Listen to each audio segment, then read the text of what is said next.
voice of growth, mastering the mind and market. We have one of the largest undeveloped zinc deposits in the world. We can do it better here. We can do it more sustainably.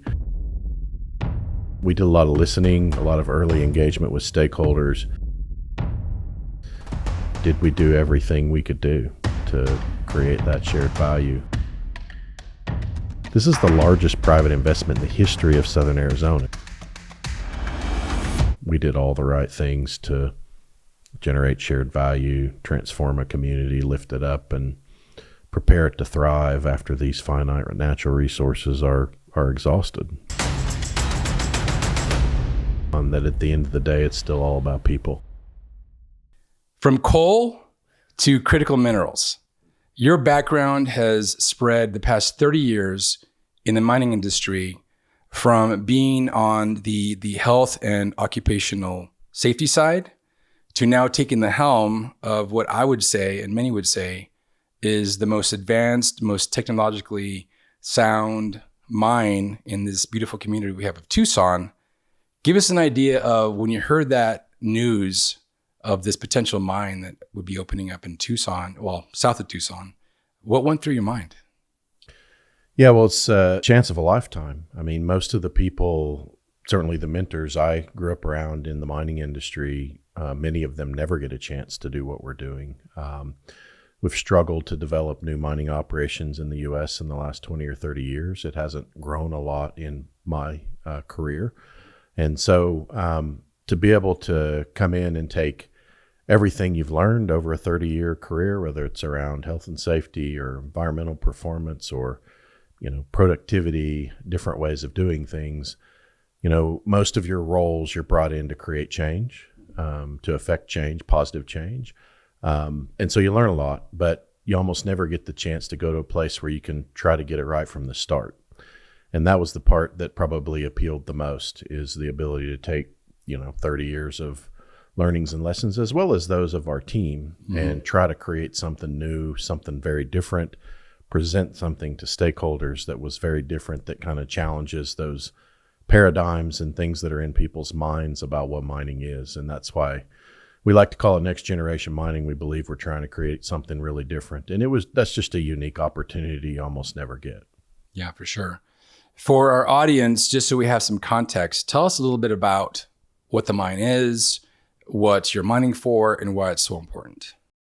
Yeah, so about 60 miles southeast of here, so about 7 miles south of Patagonia, down along the border, we have the Patagonia Mountains, an area that's been blessed with mineral resources and natural resources for a long time, but there hasn't really been any mining in that area for quite some time. South 32, the company I work for, we're transforming its portfolio to start producing metals that are more important for a low carbon future. So as we decarbonize in society, the energy transition, looking for projects and things to produce things more zinc, silver, copper, things that are needed for that transition to lower carbon future. So as part of that, we identified this project in the Patagonia Mountains that was really in the early stages. Back in 2018, the company acquired the project. It was still in exploration phase. And the reason I guess it's really important for the country is there's now 5 critical minerals that we will produce from this operation, 2 primary critical minerals. And these are, by critical minerals, the U.S. federal government has a list of 40 to 50 odd minerals where we're highly reliant on foreign supply, but they have national security or national economic implications. In this case, we have one of the largest undeveloped zinc deposits in the world, as well as a large battery grade manganese deposit that could produce enough manganese to meet all the domestic demand for lithium ion batteries. All of the production of battery grade manganese, virtually all of it in the world, comes from China. We only produce about 6% of the world's zinc. Most of it comes from one mine in Alaska that has about 5 years to go.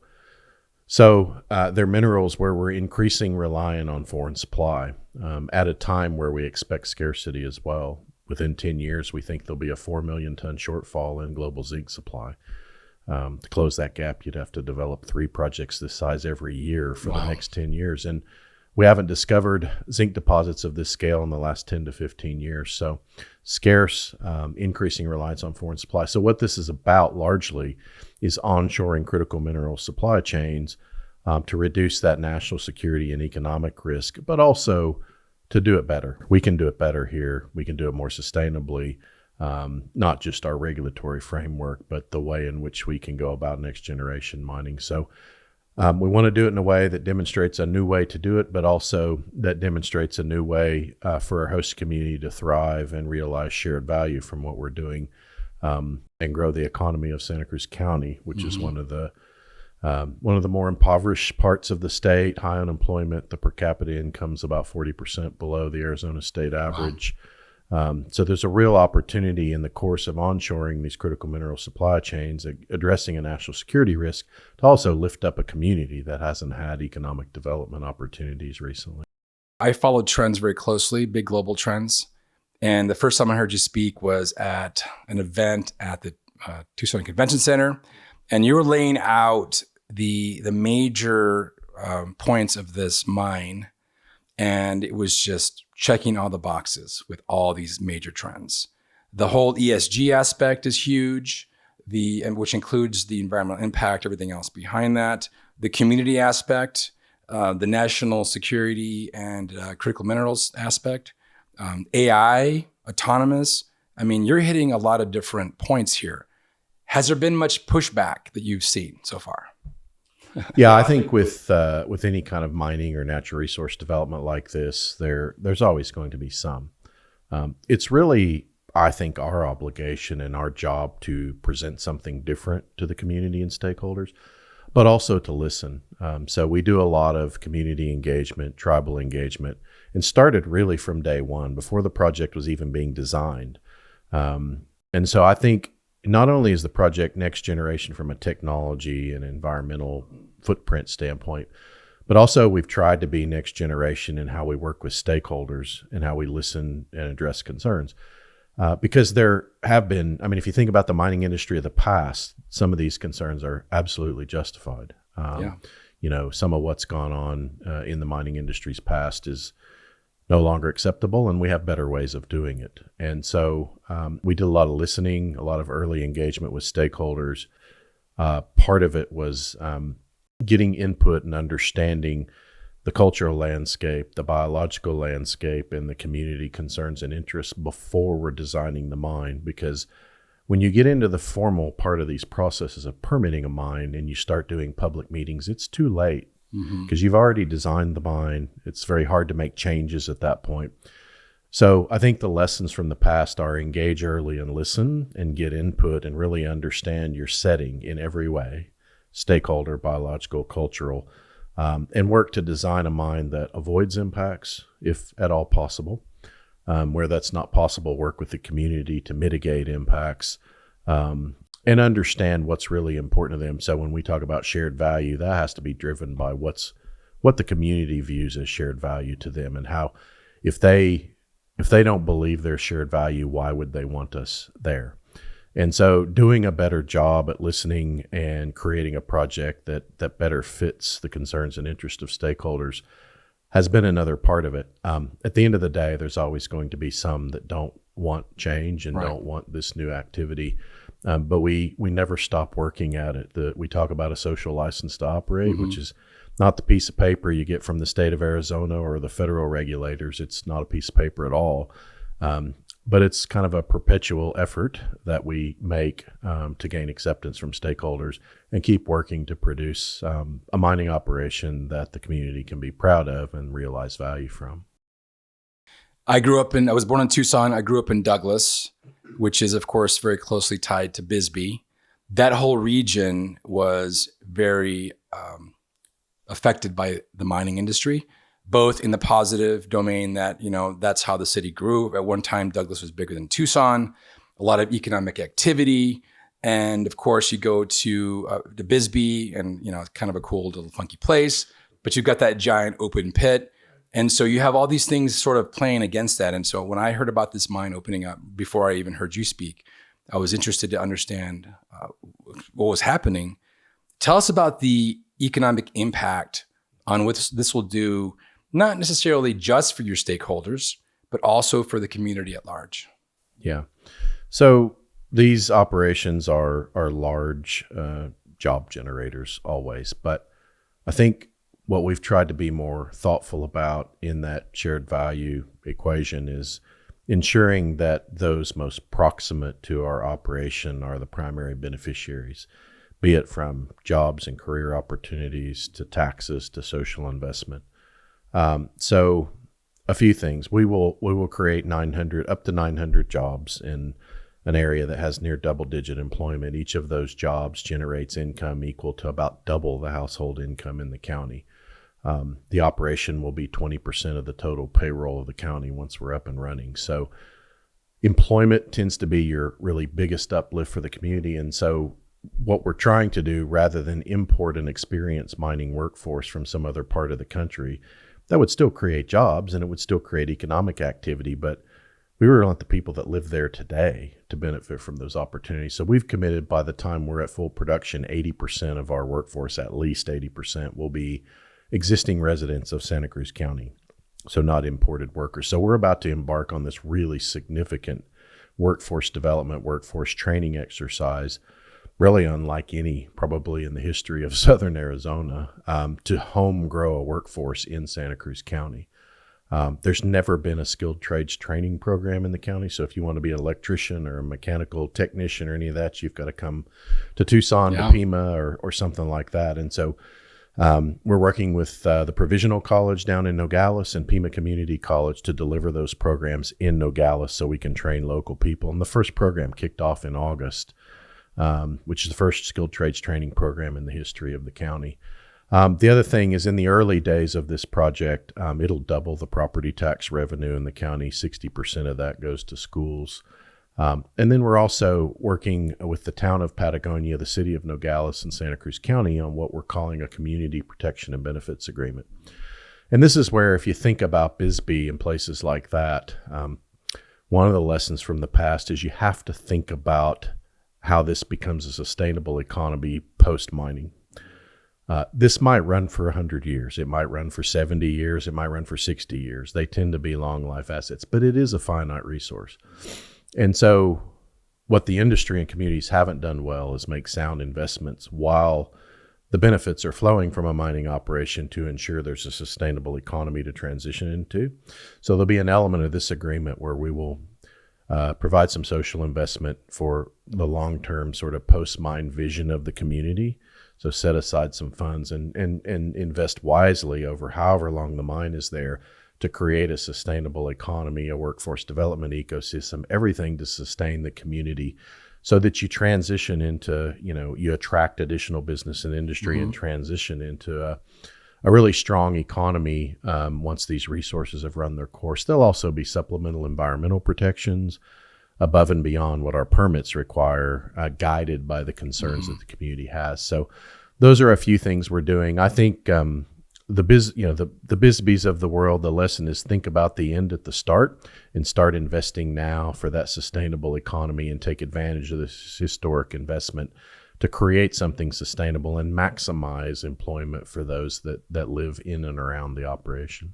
That sounds like you've been able to operate, I'm not going to say with a lot of constraints, but the idea of greenfield, and that's really relevant when you look at so many things right now in the economy that are constrained. Now let's kind of rewind the clock a little bit. Give us an example of maybe pre-Hermosa, a challenge that you faced at a particular site that helped shape your new vision of how Hermosa should operate. Is there something you can draw from that's an interesting conversation here? Yeah. One may be technical and one kind of more social related. I was involved in a previous role in, the mining industry has kind of a bit of a legacy in how we manage tailings, which is basically the rock that gets separated from the metal when we process the ore to create the product. You have to manage that in some way. Typically, in a lot of the open pit mines, we create these big tailings dams where we manage that waste. It's very water intensive, creates large land disturbance. There's been instances in South America where those have failed and created environmental damage. And I was involved at one point in investigating one of those incidents, a really bad one, where there was significant environmental impact, loss of life, and those sorts of things. And so one of the things as we came into Hermosa, there's two things. We wanted to manage tailings different, and we wanted to be a low water use intensity mine. We're in the Sonoran Desert. Yeah. Water's a precious resource everywhere, but particularly here. And so as part of that investigation, we talked about a new approach and some new technology that could eliminate what actually happened in that incident that we call dry stack tailings. And it's really where we actually take the water out of the tailings before they're placed, and we recycle and reuse that water, and we compact the tailings. And then the other thing we're doing is half of the tailings we produce will go back underground, and we will backfill the areas where we pull the mineral resource out. So we pull zinc out and we put tailings back in. And so the advantages of all of this, which is a very different way of doing things, is really threefold. You get a mine that will run for 70 years and will only disturb about 750 acres of land. Your typical open pit mine in Arizona is 10 to 40,000 acres. Wow. So it's a fraction of what you typically see in disturbance. We'll use 90% less water than most mining operations because we're able to recover and reuse a lot of the processed water that typically would be lost in one of these tailings facilities. And then lastly, what's caused some of these tailings management issues in the past can't happen at Hermosa because we've designed a dry facility. From an engineering standpoint, those kinds of stability issues can't occur with this design that we're using. So that was an experience I saw in my career where we're actually implementing the best practice that was kind of identified to address those issues, but also gives us low water use intensity and a very small disturbance footprint, which the Patagonia Mountains are a really important biodiversity center in southern Arizona. And so that is equally important. So it kind of ticks a few different boxes, but I remember when we were doing that investigation, this was a best practice we talked about that was in an area where the mining industry needed to head to do things differently, and just really proud to be a part of a team that's actually doing it now and showing it can reduce water use and it can reduce impact on biodiversity and create a very safe, stable operation. That's remarkable. I think people always say hindsight's 20/20, right? But you can also apply that forward. But it takes a tremendous amount of resources, grit. And I've heard that those tailings, of course, you see them, you drive down to Nogales from here, you see them on the west side of the road there. And certainly technology has taken a center stage here. Give us an example of a technology that you might have seen 20 years ago that had some life that is now being brought to the fray beyond the ones you just explained. Yeah. So the industry has dabbled for quite a while in remote operations. Maybe it doesn't go back 20 years, but the first remote operating centers were built at least 10 or 15 years ago, maybe 15 years ago. And so as we, again, start with a blank sheet of paper, you can we're not retrofitting technology to existing operation. We're thinking about what should this look like from the start to reflect where we're at today in terms of convergence of all of these different technologies. And so as we started to think about that and what that looked like, and the reasons you would think about remote operations and automation, at least where the industry is thinking we would go with it once the technology advanced and was perfected, is a few things. Is there's health and safety benefits because you take people off of operating equipment in an underground mine environment and you put them in just an office environment where they're actually monitoring equipment or remotely operating equipment. And so this is technology, just like the military can fly a drone over the Middle East from Fort Huachuca. Yeah. We can operate the production processes of this mine from anywhere in the world. That's you crazy. could put this facility anywhere. And so as we got to thinking about it, this was an area where we wanted to push the boundaries a bit more. And so all of our primary production process and the remote operating centers in the past in mining have kind of been about remotely monitoring equipment, but for the most part, it wasn't autonomous or remotely operated. And so over the last 10 or 15 years, we've been getting closer to that, where you could actually operate these mines from anywhere. And so we built a few of these in the industry in big cities, particularly in places in Australia. We made a very different decision here. So two things. We wanted to push the boundary. So all of our primary production processes will either be fully autonomous or tele-remote operated. So you won't have people on the equipment underground. We also decided the traditional decision would have probably been to put this remote operating center in Tucson, because you can put it anywhere. You tend to put it in big cities because you can attract labor easier. But if we'd done that, we wouldn't have a local workforce, because more than 200 of our roles will work in this office building, not underground. So we decided to put it in Nogales. So it'll be a state-of-the-art, world-class facility in Nogales. We call it Centro. And like I said, more than 200 of our people will work there. So we'll have people working there that will be, just monitoring equipment that's running autonomously underground, big command center with screens and things. We'll have stations in that facility where people will actually have the controls and a screen and be sitting in an office in Nogales running a piece of equipment that's 20 miles away, 3,000 or 4,000 feet underground. And so health and safety benefits, but the workforce enabler was a really important part. Put it in Nogales. You can imagine if you need to sit on a piece of equipment and operate it underground, that takes a lot of mining experience. Well, we don't have a lot of mining experience in Santa Cruz County, in Nogales. But we can train people that, haven't done mining before to do jobs like that in 18 months. And so what's not intuitive is it's safer, it's healthier, there's productivity advantages, but it enables local workforce for us as well, because we can train local people to do that. And you think about, would people drive 30 miles away to go work underground, or would they go work at this office building in their community, next to their schools, near their family support networks, near childcare? If you think about a single parent, some of them might not come work for us, but if they can go to Centro, close to family and childcare, maybe they would. And so we think we'll have, that's a key enabler for local workforce, but also a more diverse workforce. We want to bring in more people that haven't been in mining before. And for our workforce ultimately to reflect our demographic of our background community. So we think that'll also be great for culture. It'll be a very different culture to what you've seen in the mining industry, because it'll be a more diverse workforce that looks like Santa Cruz County. I see a little twinkle in your eye when you talked about that. That seems to be pretty important to you. Yeah, why I work has changed a lot over my career. Yeah, that's actually my next question. I want to understand what is your North Star? Well, it's probably just like anybody. When I started in the career, I had this career path in mind. I want to do this, then that, then this, then that, and then I'll be CEO or whatever. But it never happens like that.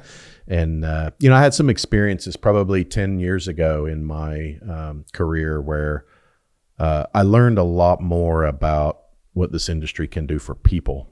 And by people, I mean the people that work for us, our host communities, our stakeholders, when done well. And so, this is why the other reason this project appealed to me. Can do it in a different way and probably maximize more what it does for people. One of the reasons I left my previous company to come do this is I met with the CEO of South 32, and he talked to me about the purpose they had developed for South 32. And it talks about developing natural resources, to improve people's lives now and for generations to come. And that had kind of become my personal why. I'd worked in some operations up on the Navajo Nation in New Mexico, where I had seen multiple generations of families' lives transformed because of a mining job and the ability to educate their children in ways that they could not have before. We know the generational impacts education delivers for families, and I had seen it. We had 3 generations in the workforce at one time in some of those operations. Wow. On the Navajo Reservation, which is actually, a very economically depressed area. And so you saw what education and access to employment did for communities there. And so that had become a big part of my personal why at this point in my career, because I sort of draw a lot more meaning from that. And we have a huge opportunity to deliver on that here. in a community that just hasn't had the opportunities that Tucson and Phoenix and the rest of the state have had. This is the largest private investment in the history of Southern Arizona, and it's happening in Santa Cruz County. That's remarkable. So that's a big motivation to me, seeing we already are hiring a lot of local people. We have people in our workforce that grew up in Nogales, no jobs, no opportunity, so they went to Phoenix or Tucson, and the job at Hermosa has brought them home. The culture there, they want to be around family. And so the opportunity to bring people back to their family. Some of those people have had 2-3 promotions in the last 6 or 7 years because they're learning how to do our business. And that's, at this point in my career, that's very fulfilling to see. And thinking about 600 or 700 or 800 more people like that, more families getting that opportunity, is a big motivator. Absolutely. I think that I can see that shift, at least in myself as well. When you graduate college, you have this sort of vision of what you want, and then the things change or new opportunities are presented to your decision making, and then you find yourself like, wow, I'm on this crossroads of being able to actually flex your muscle in a community and grow it. I mean, Douglas, to talk about Douglas again, very depressed. They had a smelter. And Bisbee was the mining operations that they'd take the ore down to Douglas, and smelt it and all that, and they did it for 100 years. And I see what now, not having that in Douglas, what it's done to that community, and it's terrible. I love Douglas. I remember when I was my kids and I were there about 10 years ago. We were visiting my mom, and we stopped at this little park to get some hot dogs, and it was great. And I remember my kids were 5 and 7, 2 boys, and my older one looked at me and said, "Dad, can we move to Douglas?" And I said, "Sorry, bud. There's not much here. There's no way for me to do what I need to do here in this community." So that's remarkable. So you've got a lot of frequent flyer miles. You've got a lot of stamps in your passport. Give us a sense of how you've dealt with being brought into these communities over the past 30 years. What sort of toll or opportunity that's taken on you and your family to uproot every 5-10 years and go to a new location? Yeah. I don't know. I kind of look at it as an opportunity. I'm an engineer, but I only did engineering for a few years. So I'm not really an engineer anymore. I found I enjoyed the people part of the business. I got out in the field and led teams early in my career, and I loved that part. And so that's part of what started to shift what I like to do and why I did it. And so moving into different cultural contexts and different communities and learning and understanding and meeting people and building relationships is a big part of it. And so I think, my oldest daughter was born in Queensland in Australia, and she has that experience. I have twin boys that are seniors in high school. They did 2nd through 6th grade in Melbourne in Australia. And, we went all over the world when we were in that area. So mining is, I think, for young people experiencing other cultures and not just staying in their comfort zone where they grew up and where people are like them, is I think it's good to push the boundaries and get them to experience some discomfort and be around different kinds of people and learn how to adapt and learn some resilience. And so I found it to be good for me professionally to learn to do that, and really good for my children, a good experience for my children to learn how to do that and learn about the world and how the world works, and adapting to all different kinds of people with different backgrounds. And so that's kind of how we've viewed it. It is a little bit difficult, but I would say everywhere I've ever been and we've ever been, there's been some great things I've taken away from it professionally. It really is, a lot of listening and seeking to understand and, learning what makes people tick. And, there's special things about everywhere you go. And so we have great memories from all those places. But I think more than anything, it's been a good thing for family to experience that. And, it's just been a blessing of having a career in an industry like that where we can meet, learn from, and, work with all different kinds of people. Yeah, I think you said a word there that's one of my favorite words: discomfort. Because as a society, as where we are today in 2025, we tend to really value comfort above almost anything else. Nothing wrong with comfort. I'm not dogging it, but I think that from a career growth perspective, you need to be able to get out of your comfort zone. And that's just so important. So would you agree with that? And have you ever had a mentor or a mentee that was a pivotal part of your career path? Yeah, absolutely. I think it's really important. I also think it's becoming a bit more difficult, but I think I had a lot of great mentors. That's probably the greatest thing about the industry for me is the people I worked with in the first half of my career were pivotal and instrumental in teaching me, and they were so patient and they cared about development of people.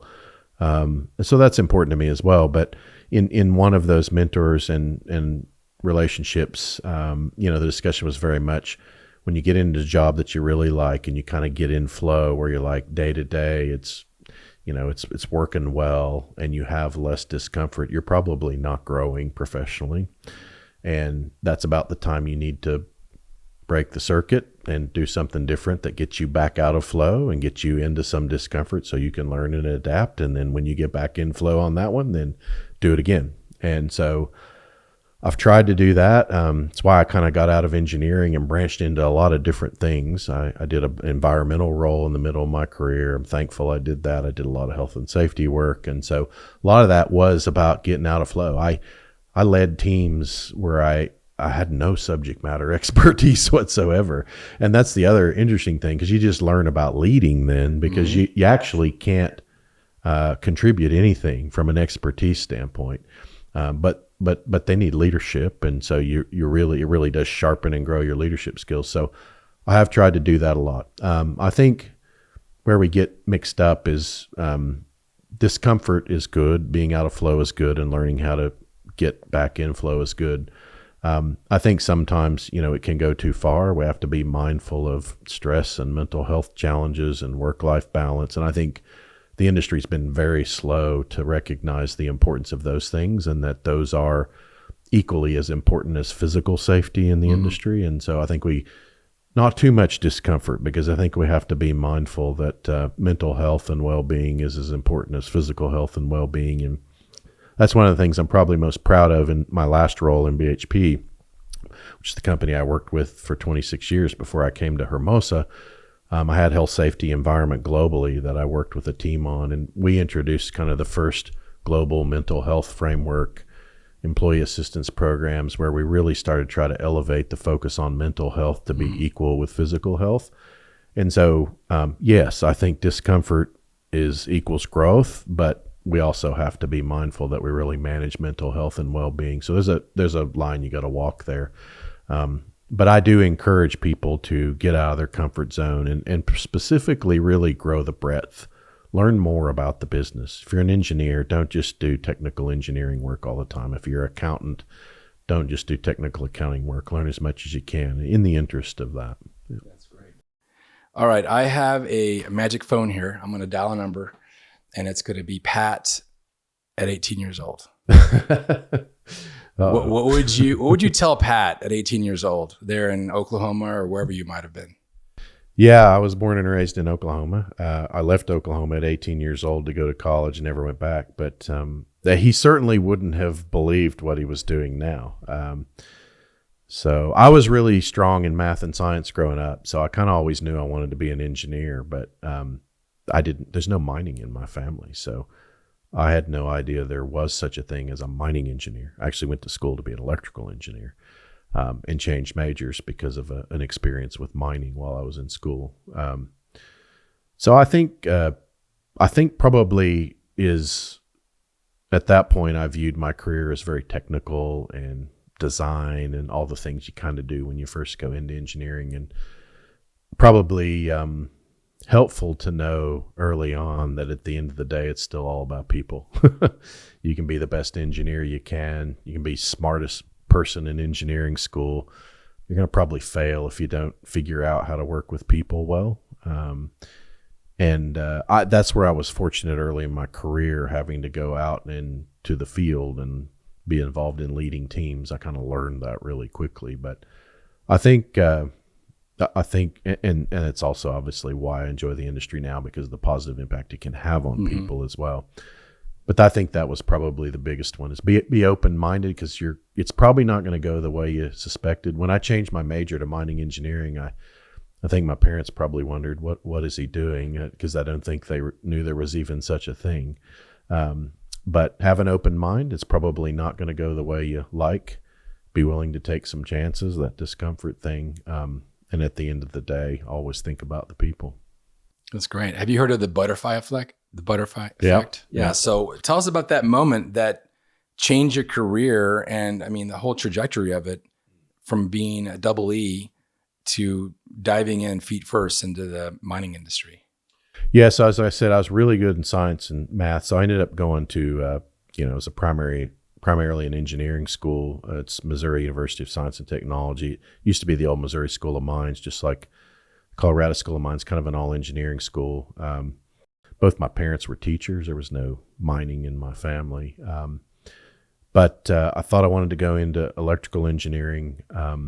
I played football in college as well, and some of my teammates were in mining, and I was like, that's strange. I didn't know, never heard of it. We didn't really have mines where I grew up, and they were working these summer internship jobs in underground mines in Southern Illinois. And I knew they were making pretty good money, and it sounded interesting. So I asked, can you get me one of those summer jobs?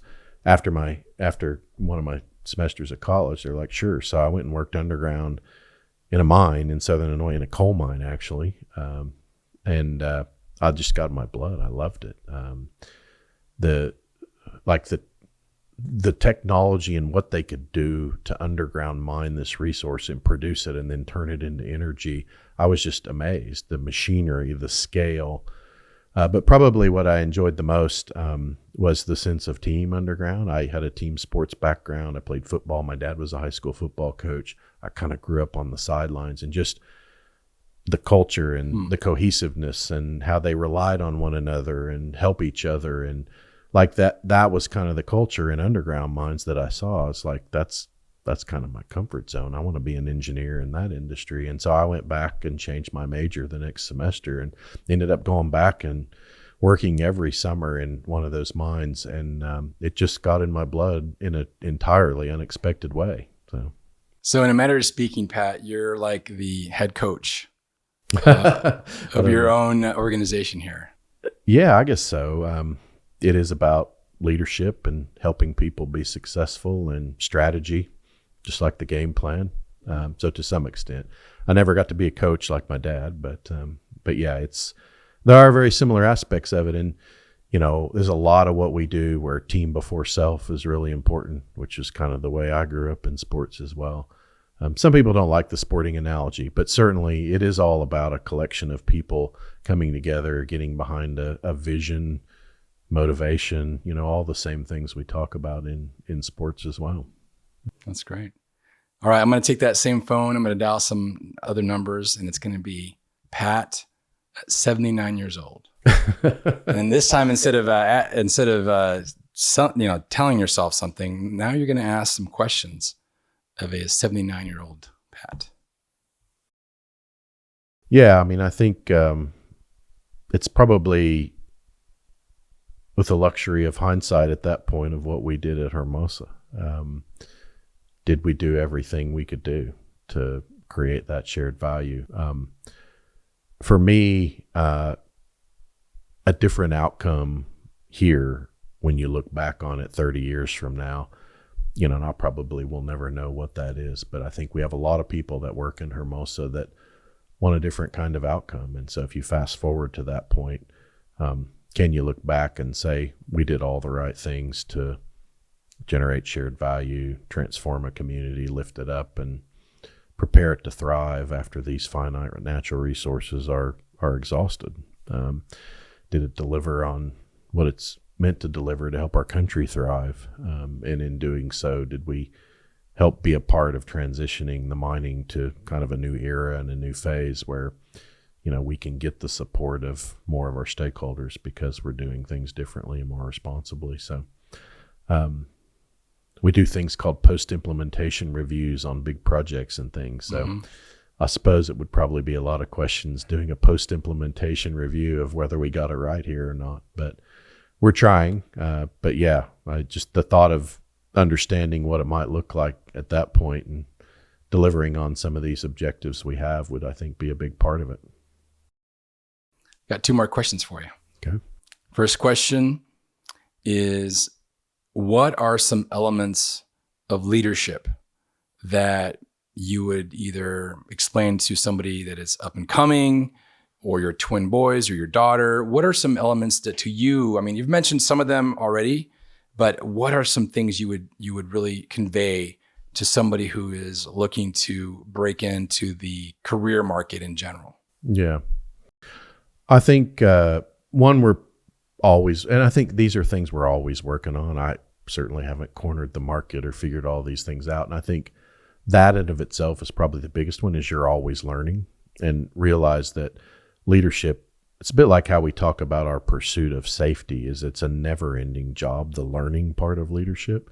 You're always learning. We're always working on something. You have to find what that next thing is that you're working on. I still have things I'm working on today in my leadership. They're different to what they were 10 years ago or 15 years ago. So I think the trap a lot of people fall into is, with experience, they get to the point where they think they've got it all figured out, and you never do. And you can learn from everyone. I have talked a lot about reverse mentoring and the fact that I learn from everybody in our business. It doesn't matter what you're doing and who you are. There's not a week goes by I don't learn something from somebody else in our business. And so I think being open to continuous learning, showing a lot of curiosity, learning to ask good questions. Here's a really simple one I talk to people about, is just learning to ask good open-ended questions. It's important because you learn and you kind of get the pulse of things, but also we talk about things like teach, don't tell. So when you need somebody to really understand something, how do you help them figure it out for themselves rather than just telling them? Yeah. Well, you ask really good open-ended questions, and you keep asking good open-ended questions until they get there. And it's much more effective and much better for culture and things like that. But these are all things you're constantly working on. I think that's probably the overarching one, is you've never arrived. You've always got to keep trying to do better, seeking feedback, figuring out what you're not doing well now, and work on it. Maybe we'll see you in one of those Undercover Boss shows in 10 years. Yeah, maybe. That'd be a good way to do it. Final question. This is kind of a bit of an oddball from left field, but I figured it's interesting to take to understand from your side, who is uniquely positioned. What are your thoughts on mining an asteroid? I think we'll figure some of that out someday. I am a big believer in science and innovation. I mean, just in my career, it's like 33 years now. If you would have told me when I first started in those mines in college that we'd be doing some of what we were doing in Centro, that would have seemed pretty far out there. It's hard at this point to remember how incredibly innovative and out there and, maybe unattainable at that point that seemed. And so I think we'll figure things like that out over time. And I think we'll probably figure out different ways to do the things that we use mineral resources for now, and it might require different kinds of mineral resources. But I have a lot of faith in science and innovation, and so I'm sure we'll be doing things like that at some point. And if I reflect on how far we've come just in the big picture, my career is not that long, and how far we've come in that time frame in the industry, I'm sure we'll get there. That's a great answer. Yeah, I think this has been a very enlightening conversation, just to get the perspective of not only what's happening with Hermosa, your background, some of your leadership lessons. Appreciate the time. Any final thoughts for our audience? Well, I think maybe part of what I talk to people about that don't know a lot about mining is have a look and ask questions, because we absolutely, there's a place in mining for everyone now. That has not been the case in the past. We'll have all kinds of careers at Centro, every kind of engineer and scientist, data scientists, accountants, HR people, supply chain. There's huge career opportunities in mining that probably a lot of people haven't thought about before, particularly with technology. And we're going to have a workforce crisis. We actually need to draw our workforce from all of society to be successful in running these projects. And so think about it, try it out. There's a huge opportunity. Never been a more exciting time to go in our industry. And there's really a lot of long-term opportunities for people that want to innovate. We use the same technologies as every other advanced manufacturing industry, be it AI, machine learning, talked about automation. So it's a great place to do good for people. We provide sort of the fundamental basis of a lot of the products that people use in society today. They often don't realize it, but we do. And we're doing it in a different way that utilizes technologies to lift people up and help society. So I think it would be just consider mining. Is there a term that's used for first mining deposit converted into metal? I mean, is there like a term like that? In other words, when's the mine going to open and actually start producing? Yeah. So we'll mine the first ore underground in 2027. And then we're building a plant to process that ore that will come online shortly after that. So we're only a couple of years away from, starting to produce and produce product. And so that's very exciting. It's been a long time since we've opened a true greenfield mining operation like this in the U.S. And so we're really pleased it's happening here in Southern Arizona. It's great. Let's do this again in like 4 or 5 years when we've got a couple of years under your belt. Perfect. There'll be lots of new things to talk about. Thank you very much, Pat. Appreciate your time. Right. Cheers. Thanks.